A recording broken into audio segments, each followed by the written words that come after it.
Hi everyone, ತುಂಬಾ ಸಿಂಪಲ್ಲಾಗಿ and ಹೆಲ್ತಿಯಾಗಿರುವಂಥ palak paneer recipe ಯಾವ ರೀತಿ ಪ್ರಿಪೇರ್ ಮಾಡ್ಕೋಬೇಕು ಅನ್ನೋದನ್ನು ನಿಮ್ಮ ಜೊತೆ ಶೇರ್ ಮಾಡ್ತಾ ಇದ್ದೀನಿ. Welcome to Dhanyash channel. ಇದಕ್ಕೋಸ್ಕರ ನಾನು 2 ಕಟ್ಟಷ್ಟು ಪಾಲಕ್ನ ತಗೊಂಡಿದ್ದೀನಿ.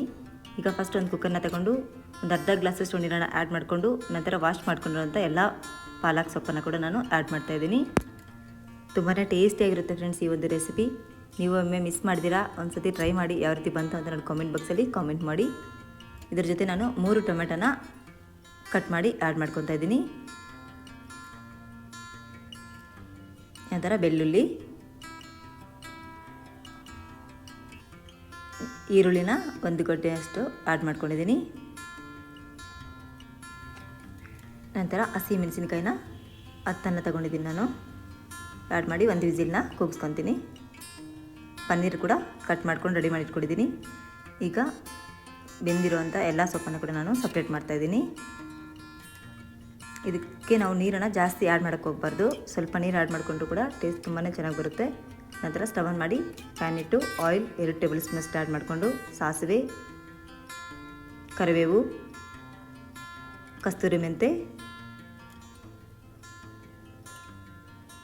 ಜೀರಿಗೆ 1/4 ಟೀ ಸ್ಪೂನಷ್ಟು ಆ್ಯಡ್ ಮಾಡಿದ್ದೀನಿ. ನಂತರ ನಾಟಿ ಈರುಳ್ಳಿನ ಆ್ಯಡ್ ಮಾಡಿಕೊಂಡು ಚೆನ್ನಾಗಿ ಫ್ರೈ ಮಾಡ್ಕೊತಾ ಇದ್ದೀನಿ. ಈಗ ಇದನ್ನೆಲ್ಲ ಕೂಡ ತರ್ತರಿಯಾಗಿ ರುಬ್ಕೋಬೇಕಾದ್ರೆ ಕಾಳು ಮೆಣಸು 1/2 ಟೀ ಸ್ಪೂನ್, ಜೀರಿಗೆ ಪುಡಿ 1/2 ಟೀ ಸ್ಪೂನಷ್ಟು ಆ್ಯಡ್ ಮಾಡ್ಕೊಂಡಿದ್ದೀನಿ. ನೋಡಿ, ಎಲ್ಲನೂ ಕೂಡ ರುಬ್ಕೊಂಡು ರೆಡಿ ಮಾಡಿ ಇಟ್ಕೊಂಡಿದ್ದೀನಿ. ಈಗ ಈ ಒಂದು ಒಗ್ಗರಣೆ ಜೊತೆ ಆ ಒಂದು ಎಲ್ಲ ಮಿಶ್ರಣವನ್ನು ಕೂಡ ಆ್ಯಡ್ ಮಾಡ್ಕೊಳ್ಳೋಣ. ನಾನು ಆಗಲೇ ಸಪ್ರೇಟ್ ಮಾಡಿರುವಂಥ ಸೊಪ್ಪಿನ ನೀರನ್ನು ಕೂಡ ಇದ್ರ ಜೊತೆ ನಾನು ಆ್ಯಡ್ ಮಾಡ್ತಾಯಿದ್ದೀನಿ.